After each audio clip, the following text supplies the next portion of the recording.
Yo, what's up, fellas? It's Tom Center. Friggin' driving around here, seeing all these people, just got me thinking. It's crazy because I've been thinking about my purpose a lot lately. You know what I'm supposed to do, what I'm meant to do, and how to do those things, or how to find out what those things are. And driving around, you watch all these cars go inside, past you. They're flying past you, and even if they're not, they're just cruising. And I feel like everybody kind of has that wondering thought in the back of their head what their purpose is.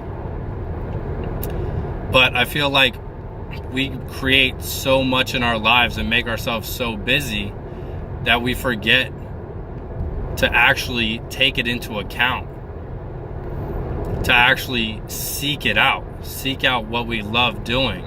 I feel like as a society, we get wrapped up so much in working and making a living and creating a family and having kids and, going to get rich, or trying to get rich, or trying, to live for money. And we end up living a very greedy life that wasn't originally meant for us. But the allure of wealth is so strong. Once we get something, we want more. And I was watching an episode of Tim Ferriss show, and he was saying the same thing, so it really hit me kind of. And the dude was saying, one of his hosts, or one of the guys that was on there, was saying that, he had lunch with this guy and they called him Mike. They had lunch with him, or the guy was having lunch with Mike, and oh shit, there it goes. Okay, bet. What's up? And Mike is worth $2 billion, which is phenomenal. It's outstanding.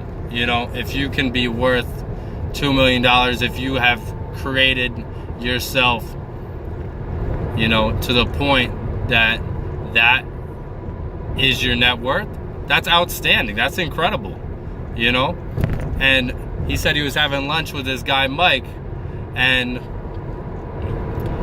all he can do was complain that this other guy that they were talking about was worth more than he was. And why was he worth more?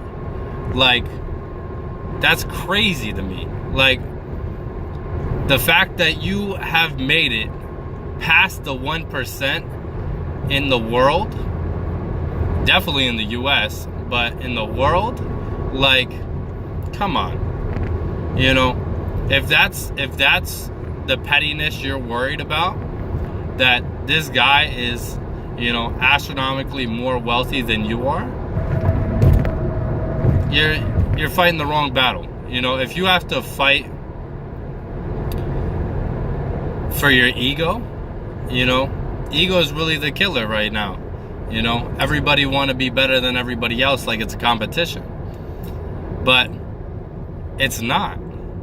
If we're all out here trying to help each other get better, that's going to make you have connections to other people, and you're going to end up being in a better position because you were a good person.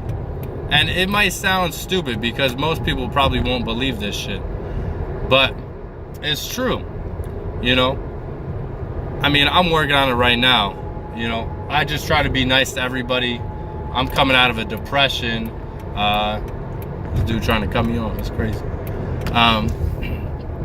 So I'm a little bit past a depression that I went through due to a divorce. And that put me in a real dark place for a long time. And I'll create a video on that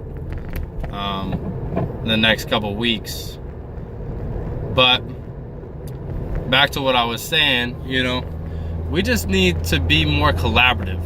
Instead of looking at everything as a competition, I think we need to be more focused on what we're... Oh, shit. Oh, boy. Got me. I said, I think we need to be more focused on what we're good at and understanding what we're good at, and not being resentful of what other people are good at because we feel we should be good at those things. Damn, that was a key.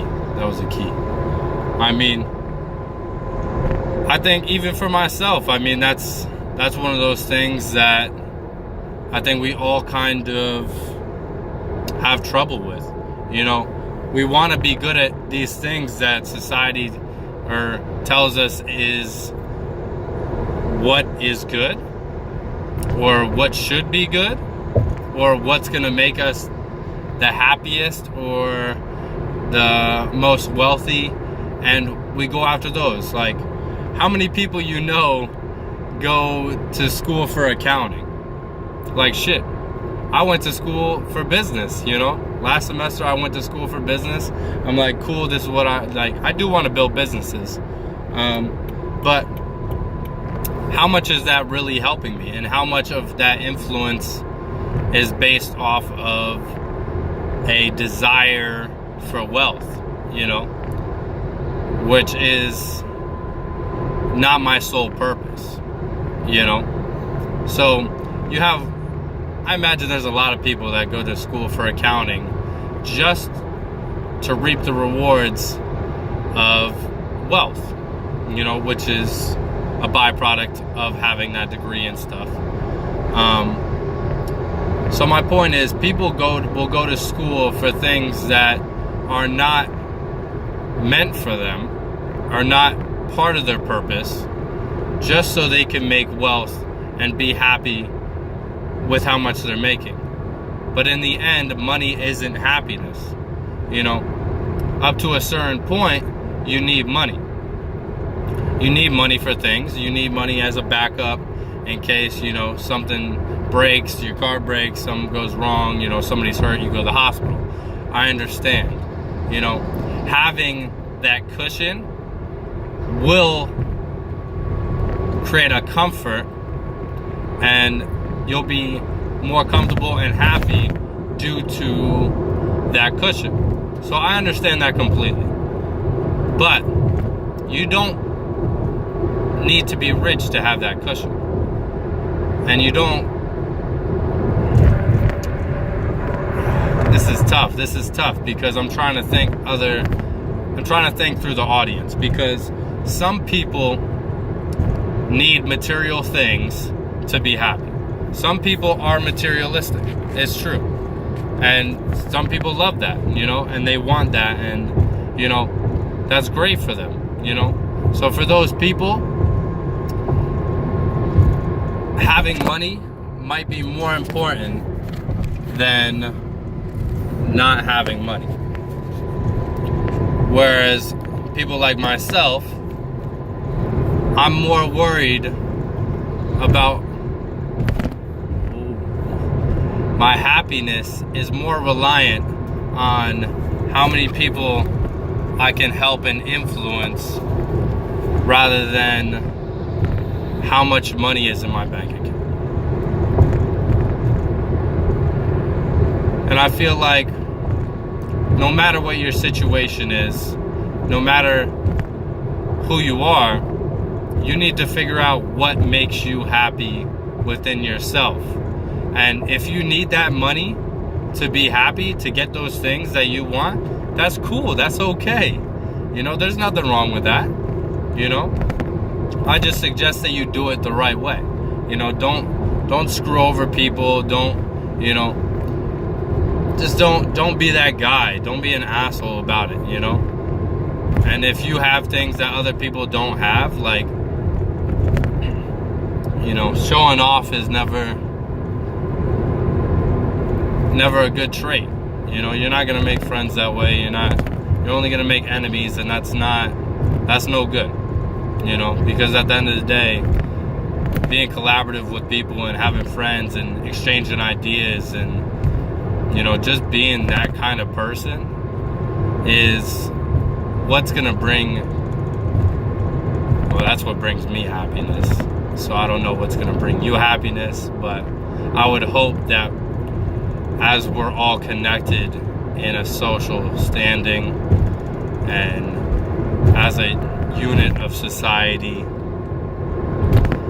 we should just try to make people better than they were yesterday, and help and, you know, guide and mentor, and, you know, that's what I really hope for in this world. You know, that's what I hope to make a difference doing. I just want to be a person where people feel they can come to, you know, where they have a space where they're comfortable being around. They're comfortable talking about who they are and why they are the way they are, and, you know, what made them that way. And I feel like, you know, for me, that was the hardest journey of my life, you know, getting fucking through a depression and, you know, finding myself through all of that. You know, I feel like that was the toughest journey for me. And in order to find myself, you have to go through all these things and question yourself and, you know, really understand how you became who you are and what led you astray, you know, from childhood, what circumstances or, you know, teachings or greed or any of that. You know, you have to be honest with yourself and say, hey, I wasn't made greedy. You know, I wasn't made, you know, hating other people. I wasn't made, you know, being prejudiced or racist or any of that negative stuff, that evil stuff that has been put onto you by your circumstances and the individuals that were around you growing up. You know, none of that is healthy. You know, hate is not healthy. Hate is, you know, the opposite of healthy. It's terrible for you. You know, hate and stress, I mean, it's all evil, and it's just gonna put a lot of energy, you know, and take a lot of energy out of you that is terrible. You know, other energy that could be used for beautiful things. It could be used to help people. It could be used to, you know, further yourself and your knowledge base and really open your eyes to everybody else's circumstances. If you're perceptive of other people and where they come from, and you actually have, you know, create an understanding of who they are through that, like through attempting to see through their eyes, oh my gosh, you're gonna gain so much perspective, and you're gonna look at yourself in a way that you never have before. I'll give you an example. One of my best friends lives in Houston, and I'm not gonna give you his name, but I don't think he would mind. And me growing up, I thought I had it pretty normal, pretty average, you know, even a little below average due to, you know, the divorce of my parents and that whole circumstance. And, you know, I'll get into that in another video. But I thought I had it pretty average, but I knew I had it all right, you know. But when I went down to Houston, you know, to see my buddy, and he's a Marine Corps vet as myself, and that's how we met and bonded and, you know, built our friendship. When I visited him, we went down to his mom's house and saw his home that he grew up in as a kid, and it was very eye-opening for me because I didn't want to offend him, because we're so close and I have love for him, you know. But the circumstances that he grew up in, he thought were average, or they may have been average in that area. But to me, they looked like a lower standard. And I kind of felt bad for him. But at the same time, I really wanted to understand where he came from. So I started asking questions about how he was raised and stuff, and, you know, the house, and, you know, his parents, and, you know, the whole situation. And, you know, he explained to me that, you know, their one story ranch was, you know, averagely high for that area and their ethnicity, which, you know, kind of took me by surprise, due to the fact, because I guess I come from an area that is wealthier than his, and I never looked at myself like I came from a wealthier area than anybody. You know, I growing up, you know, I kind of looked at myself like I was, you know, lower middle class. And based on geography and where he's from, he looks at his childhood like he was upper middle class for that area. And just the comparison of them both was really eye-opening for me, you know, because he was super grateful for everything that he had. And that's amazing to me, you know, for somebody to go through a lot of the stuff that he went through, and us to have so much in common despite, you know, where we grew up and how we grew up. You know, that's truly amazing to me, you know. And I really, you know, I want y'all to look through other, like, don't be scared to ask other people, you know, about how they grew up, or, you know, what circumstances they had, you know, and go through those experiences that you may or may not know about, and you may or may not realize they have went through. And even if the circumstances are different, you guys can still create a bond and create an understanding of each other that's a lot deeper than just friendship. You know, basic friendship nowadays, I feel, is so lost. It's so lost because we don't truly care about the other person. I'm not saying that you're specifically on this train where, you know, uncaring is part of what, you know, it's tough to explain. Not everybody is uncaring. Some people are the most caring people in the world, and they will always be caring, you know, in a friendship. But I feel like in a friendship, some people care more than the others.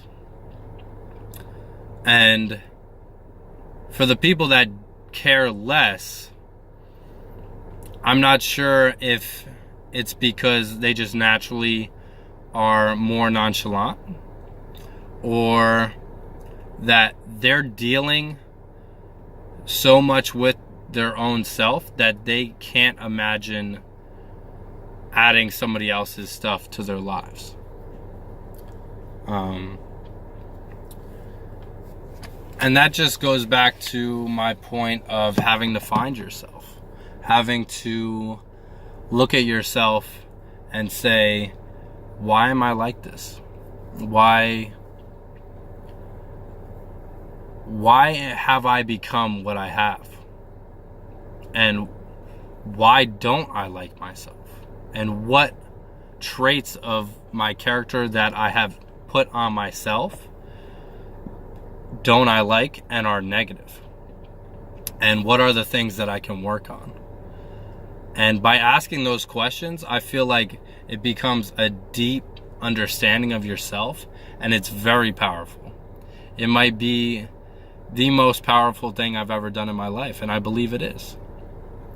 So I would challenge you to self-reflect and meditate and really look deeply at yourself and why you are the way you are and what you don't like about yourself and why you don't like it, and where that dislike came from.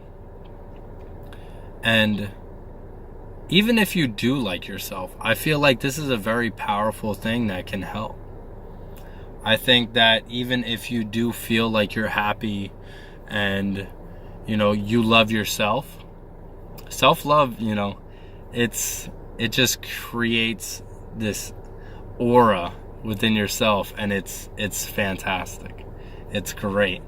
And I wish everybody to have that. I wish everybody to love themselves and do what they want because they want to do it, and not because they feel they have to do it.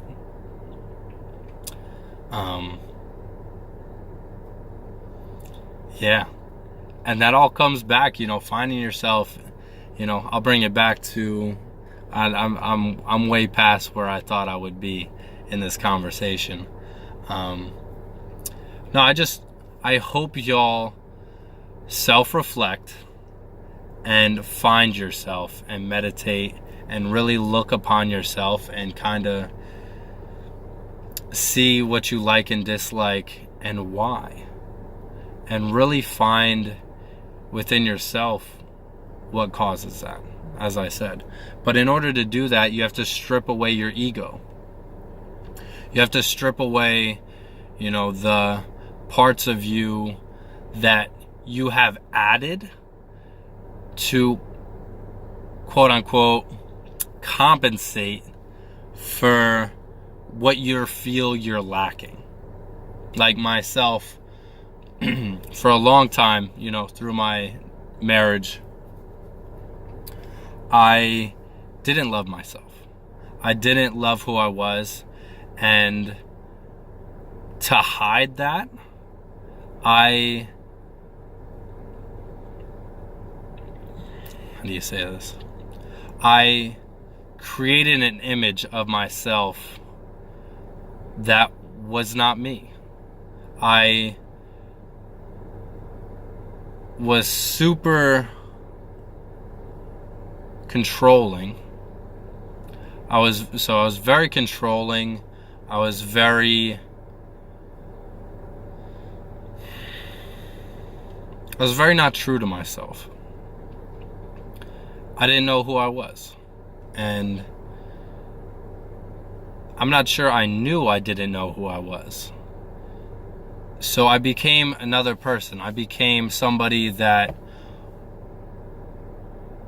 disregarded my happiness and I only seeked to create happiness in my partner, in my wife. And that was my only goal. My only goal was to make her happy. Which, that's a great goal, but if it's not good for you and it's not healthy for you, it's just not good. So the only thing I did was attempt to make her happy all the time. So anytime we had an argument, it was my fault. I took it on myself. I put all the strain of the relationship on myself until the point where I broke. And when I started breaking, we weren't on the same page anymore. She didn't look at me like I was the same person. And as I was trying to find myself, she started resenting who I was becoming and wanted me to be the person that I was. But I couldn't, because I was past the point of trying to make her happy, even if it made me unhappy. And that was huge for me. And I really hope that you guys find that, or have that catalyst that creates a change, or a want, or a need, or a desire to change. Because all change, or the catalyst for change, is pain and uncomfortability. Damn, I said that funny. Uncomfortability. There you go. So I really hope you guys find who you are, and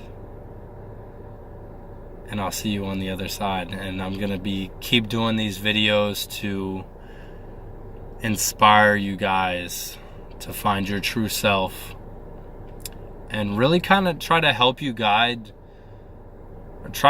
guide you guys on your way. And if you have any questions, please reach out to me, and I would love to talk about anything that you guys have a thought about, or are interested in, or even if you disagree. Like, if you disagree with me, like, I would love to have a conversation with you. If you live in the area, I live in North Jersey. If you guys live in an area, I would love to have a debate with you and put it up, because it's all about collaborative. Collaborations are the key to success. You can only fight somebody so long. If you're trying to be better than somebody, there's only going to be so many people you can be better than. But there's never going to be a limit to the amount of people you can learn from, and really